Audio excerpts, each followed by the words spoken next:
नमस्कार प्रिय विद्यार्थियों, कल अपना हॉर्टिकल्चर की क्लास में पढ़ रहे थे हॉर्टिकल्चर का क्लासिफिकेशन। ठीक है, हमने पढ़ा था बोटेनिकल क्लासिफिकेशन, इसके बाद में फल प्रकार पढ़े थे, फल प्रकार के बाद में खाने योग्य भाग पढ़े थे। ठीक है, आज अपने नेक्स्ट क्लासिफिकेशन का ही भाग है, वो पढ़ेंगे जलवायु के आधार पर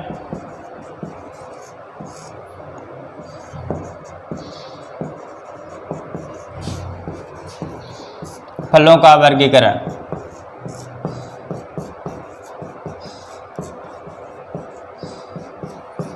जलवायु के आधार पर फलों को तीन भागों में बांटा जाता है। एक उष्ण जलवायु होती है जिसको ट्रॉपिकल बोलते हैं, एक उपोष्ण जलवायु होती है जिसको सब ट्रॉपिकल बोलते हैं, और एक टेम्परेट जलवायु होती है जिसको शीतोष्ण जलवायु बोलते हैं। ठीक है, उष्ण जलवायु, दूसरी शीतोष्ण जलवायु,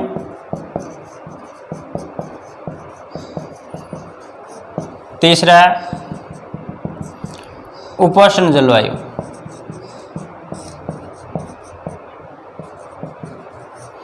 उष्ण जलवायु क्या होती है? ऐसी जलवायु जहाँ पर टेम्परेचर अधिक रहता है, फलों को पकने के लिए, वृद्धि करने के लिए अधिक टेम्परेचर या तापमान की आवश्यकता रहती है। ठीक है, शीतोष्ण जलवायु में कम तापमान की आवश्यकता रहती है, और जो उपोष्ण जलवायु होती है ये इन दोनों के बीच की जलवायु होती है। ठीक है, तो इनमें आपसे एग्जाम्पल पूछा जाता है कि भाई शीतोष्ण जलवायु के फल कौन से है, उपोष्ण जलवायु के कौन से है, और उष्ण जलवायु के कौन से है। ठीक है, तो एग्जाम्पल आप याद कर लेना। सबसे पहले उष्ण जलवायु की बात करें तो उष्ण जलवायु में आम, केला, पपीता, अमरूद में से दोनों ही प्रकार की जलवायु में आता है। उपोष्ण जलवायु में भी आता है और उष्ण जलवायु में भी आता है, लेकिन इस प्रकार के जो क्वेश्चन है वो आपसे नहीं पूछे जाएंगे। ठीक है, इसके अलावा चीकू, सीताफल, नारियल और कटहल। ठीक है, ये जो कुछ एग्जाम्पल है वो उष्ण जलवायु के हैं। इनमें से नारियल का एक बार प्रश्न आपके आया हुआ है, AFO में एग्रीकल्चर फील्ड ऑफिसर का जो पोस्ट होती है उसमें आया हुआ है। बाकी और भी प्रश्न है, इनमें से आते रहते हैं कि आम कौन सी जलवायु का है, ये चीकू कौन सी जलवायु का है, कटहल कौन सी जलवायु का है, तो इनके एग्जाम्पल है वो आप याद कर लेना। ठीक है, दूसरा शीतोष्ण जलवायु की बात करें तो शीतोष्ण जलवायु में आपके आ जाएंगे सेब, स्ट्रॉबेरी और नाशपाती। ठीक है, ये शीतोष्ण जलवायु के कुछ प्रमुख उदाहरण हैं। इसके बाद में अपन बात करें उपोष्ण जलवायु की तो उपोष्ण जलवायु में नींबू वर्गीय फल आ जाएंगे, नींबू वर्गीय,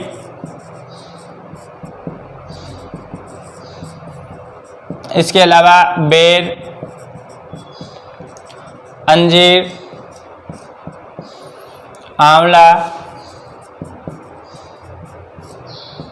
फालसा, जामुन, ये आपके आ जाएंगे। इसके अलावा एक और लिख लो, करौंदा। ठीक है, ये आपके प्रमुख है उपोष्ण जलवायु के फल है। ठीक है, तो इनमें से आप याद कर लेना, यानी कि जो एग्जाम्पल है वो आपसे पूछे जाएंगे। दूसरा नेक्स्ट अगर अपन क्लासिफिकेशन की बात करें तो नेक्स्ट क्लासिफिकेशन है परिपक्वता के आधार पर फलों का वर्गीकरण।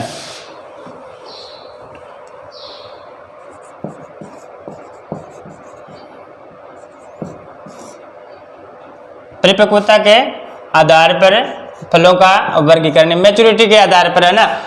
जैसे फल है मैच्योरिटी के आधार पर दो भागों में बांटा गया है, एक तो क्लाइमेक्ट्रिक होता है और दूसरा नॉन क्लाइमेक्ट्रिक होता है ना। क्लाइमेक्ट्रिक क्या होता है? ऐसे फल जो तुड़ाई करने के बाद में आसानी से पकाई जा सकते हैं, जिसमें इथाइलिन का प्रोडक्शन है वो वृद्धि होती है, श्वसन दर भी बढ़ती रहती है। ठीक है, तो वो सारे के सारे किस्म आ जाएंगे क्लाइमेक्ट्रिक में। और नॉन क्लाइमेक्ट्रिक क्या होता है? ऐसे फल जिनको तुड़ाई के बाद में अपन नहीं पका सकते हैं और इनमें में जो श्वसन दर है और इथाइलिन का जो प्रोडक्शन होता है वो भी तेजी से नहीं बढ़ता है, इसलिए वो तुड़ाई के बाद में नहीं पक सकते। ठीक है, अगर इनका ग्राफ देखें तो देखो इस प्रकार से ये मान लेते हैं कि भी फल है, फूल है ना, फूल से क्या हुआ यहाँ तक के फल बने। ठीक है, फल बनने के बाद में फलों की एक ऐसी अवस्था आ जाती है जिसमें फल है वो अपना पूरा आकार ग्रहण कर लेता है। ठीक है, इसके बाद में आकार में वृद्धि नहीं होती है। ठीक है, तो जब अपने पूर्ण आकार ग्रहण कर लेता है तो उस अवस्था को बोला जाता है मैच्योरिटी अवस्था, मैच्योरिटी स्टेज। ठीक है, या फिर परिपक्वता अवस्था बोल देते हैं। ठीक है, परिपक्व अवस्था है ना। परिपक्व अवस्था के बाद में जब फलों में वृद्धि होती है ना, तो इसके जो साइज है उसमें वृद्धि नहीं होगी। वृद्धि किस में होगी? केवल उसमें एक तो एरोमा बढ़ेगी यानी कि सुगंध बढ़ेगी, दूसरा इसमें जो आपकी सॉफ्टनेस है या फिर इसका कलर है इसमें वृद्धि होगी। ठीक है, तो यहाँ से यानी कि इस अवस्था को क्या बोला जाता है? राइपनिंग अवस्था बोला जाता है। ठीक है, राइपनिंग स्टेज। तो मैच्योरिटी स्टेज से राइपनिंग स्टेज तक जब फल पहुंचता है तब उसमें अगर इथाइलिन प्रोडक्शन हो रहा है, श्वसन दर बढ़ रही है, तो ऐसे फलों को अपन बोलेंगे क्लाइमेक्ट्रिक। ठीक है, तो जो क्लाइमेक्ट्रिक फल होते हैं इसमें क्या होता है, इस प्रकार से फलों में जो ग्राफ है वो इस प्रकार से बनता है, जो इथाइलिन का प्रोडक्शन है वो इस प्रकार से बढ़ता है। ठीक है, ठीक ऐसे ही जो श्वसन दर है वो भी इसी प्रकार से बढ़ती है ना। अब जैसे ऐसे फल है जो अब जैसे तोड़ने के बाद में अगर उसमें इथाइलिन प्रोडक्शन हो रहा है, श्वसन की दर बढ़ रही है, तो उन फलों को अपन आसानी से पका सकते हैं और ऐसे फलों को क्या बोला जाता है? क्लाइमेक्ट्रिक फ्रूट, क्लाइमेक्ट्रिक फल। ठीक है, दूसरा अगर अपन नॉन क्लाइमेक्ट्रिक की बात करें तो नॉन क्लाइमेक्ट्रिक भी इसी प्रकार से होता है। जैसे ये आपका फूल है, फूल से जब एक ऐसी अवस्था आ गई जिसमें पूरा आकार की वृद्धि हो गई उसकी, और आकार की वृद्धि होती है तो उस अवस्था को अपन बोल देते हैं मैच्योरिटी स्टेज। ठीक है, मैच्योरिटी स्टेज। अब मैच्योरिटी स्टेज के बाद में जब फल राइपनिंग अवस्था पर आता है तो इसके आकार में मैंने अभी बताया कि आकार में किसी प्रकार की कोई वृद्धि नहीं होती है। किस में वृद्धि होती है? एरोमा में, या फिर इसकी जो कलर है उस कलर में चेंज आ जाता है। ठीक है, तो इस अवस्था को बोलते हैं राइपनिंग अवस्था, राइपनिंग स्टेज। ठीक है, अब इसमें क्या होता है, जो नॉन क्लाइमेक्ट्रिक फल होते हैं इसमें जो इथाइलिन का प्रोडक्शन और जो श्वसन की दर है वो सेम रहती है, बढ़ती नहीं है। ठीक है, इसमें इस प्रकार से आपका फिगर बनेगा और ऐसे फलों को क्या बोला जाता है? नॉन क्लाइमेक्ट्रिक, नॉन क्लाइमेक्ट्रिक फल। ठीक है, तो ये आपका कुछ इस प्रकार से सिस्टम रहता है क्लाइमेक्ट्रिक और नॉन क्लाइमेक्ट्रिक का। अब सबसे इम्पोर्टेंट इसमें आपको एग्जाम्पल पूछे जाते हैं बहुत बार, क्लाइमेक्ट्रिक का कौन सा फल है, नॉन क्लाइमेट्रिक कौन सा फल है, तो एग्जाम्पल याद कर लेना, साथ में ये डायग्राम भी बना लेना ताकि याद आसानी से हो जाए। ठीक है,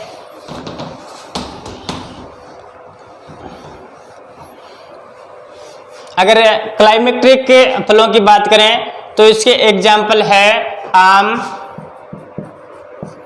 केला, नींबू यानी चीकू, पपीता, सेब, अमरूद, अंजीर, नाशपाती, सीताफल,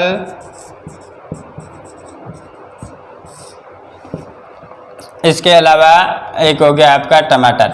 ठीक है, तो ये सारे के सारे जो एग्जाम्पल है वो क्लाइमेक्ट्रिक के है, यानी कि ऐसे फल, इन सभी को तुड़ाई के बाद में आप पका सकते हो। ठीक है ना, और ऐसे फलों की तुड़ाई मैच्योरिटी अवस्था पर की जाती है, परिपक्वता अवस्था पर की जाती है ना। ठीक है, दूसरा अगर नॉन क्लाइमेक्ट्रिक की बात करें तो नॉन क्लाइमेक्ट्रिक में आपके आ जाएंगे नींबू वर्गीय,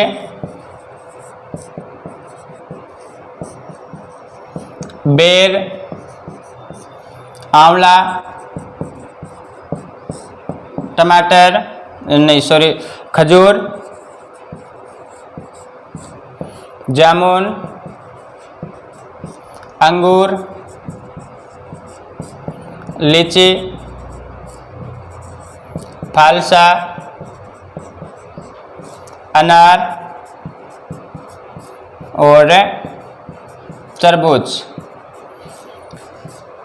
ये कुछ एग्जाम्पल है वो नॉन क्लाइमेक्ट्रिक के हैं। अब इनमें से अब तरबूज का क्वेश्चन है वो बहुत बार पूछा गया है, तरबूज क्लाइमेक्ट्रिक है या नॉन क्लाइमेक्ट्रिक है, तो इनके एग्जाम्पल आप क्लाइमेक्ट्रिक और नॉन क्लाइमेक्ट्रिक के अच्छी तरह से याद कर लेना। कई बार रिपीट प्रश्न होता है कि बहुत बार पूछा जाता है क्लाइमेक्ट्रिक कौन सा है, नॉन क्लाइमेक्ट्रिक कौन सा है। ठीक है, नेक्स्ट अगर अपन क्लासिफिकेशन की बात करें तो नेक्स्ट क्लासिफिकेशन है पॉलिनेशन के आधार पर फलों का वर्गीकरण। परागण के आधार पर, परागण के आधार पर फलों का वर्गीकरण है ना, जैसे क्रॉस पोलिनेशन होता है, सेल्फ पोलिनेशन होता है ना, स्वपरागित फसलें होती है, परपरागित फसलें होती है। दो भागों में बांटा गया है। तो एक नंबर आपकी हो गई स्वपरागित फसलें या फल। ठीक है, स्वपरागित फल।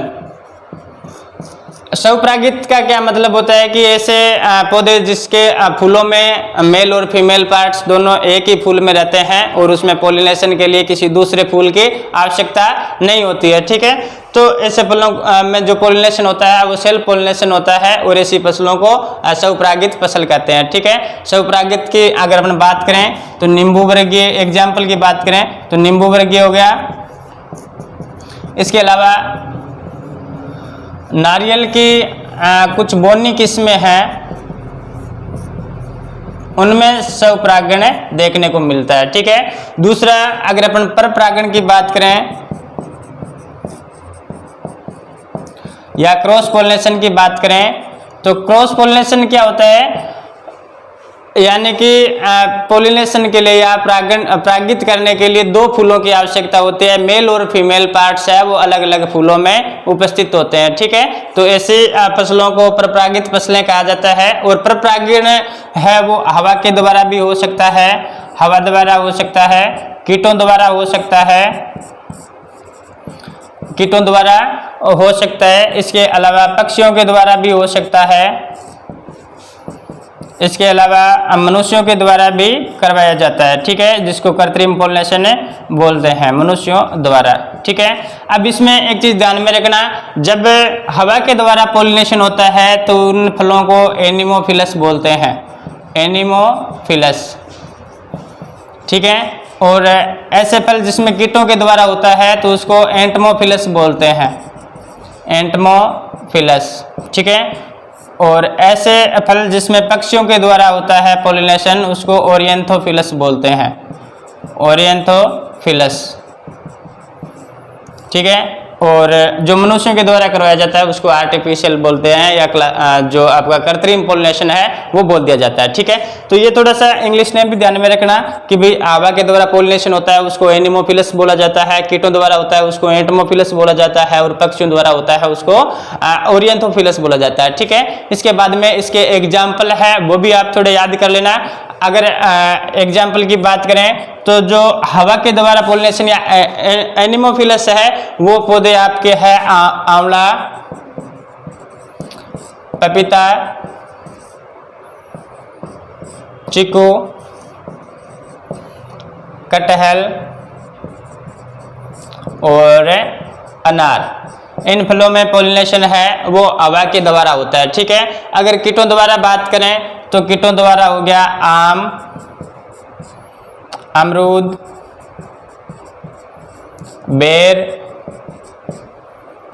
सेब,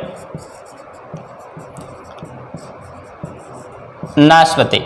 ठीक है, अब देखो इसमें एक आपका जो प्रश्न है वो आम का बहुत बार पूछा गया कि आम में जो पोलिनेशन होता है वो किसके द्वारा होता है। ठीक है, अब सीधा प्रश्न आपके ऑप्शन सीधा ये ऑप्शन आए तो अपन सीधा कह सकते हैं भाई कीटों द्वारा पोलिनेशन होता है। ठीक है, अगर कीटों में भी पूछ ले कि भाई कीटों में पोलिनेशन किसके द्वारा होता है, जैसे फल मक्खी दे दिया, घरेलू मक्खी दे दिया और मधुमक्खी दे दिया। ठीक है ना, 2-3 प्रकार के आपके ऑप्शन आ गए। ठीक है, तो आम का ध्यान में रखना, आम का जो पोलिनेशन होता है वो होता है घरेलू मक्खी द्वारा,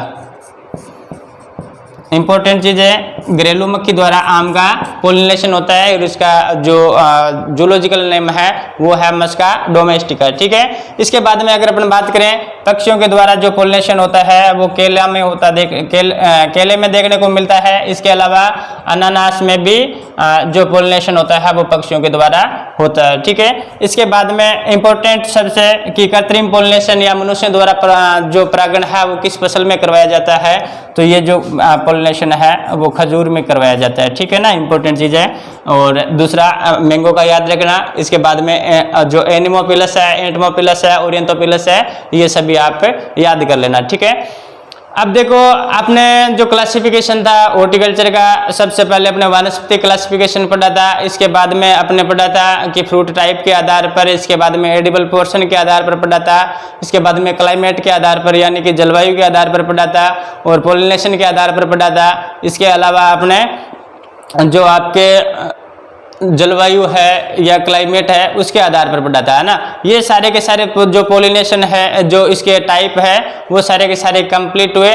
इसके बाद में कल अपन नेक्स्ट जो इसका फर्स्ट टॉपिक है हॉर्टिकल्चर का वो स्टार्ट करेंगे और जो टॉपिक है वो आपका हॉर्टिकल्चर का इंपॉर्टेंस हो गया, importance of horticulture and present status and future. ये अपन पढ़ेंगे कि वर्तमान स्थिति क्या है और आगे फ्यूचर हॉर्टिकल्चर में क्या है और हॉर्टिकल्चर का इंपॉर्टेंस क्या है। ठीक है, धन्यवाद।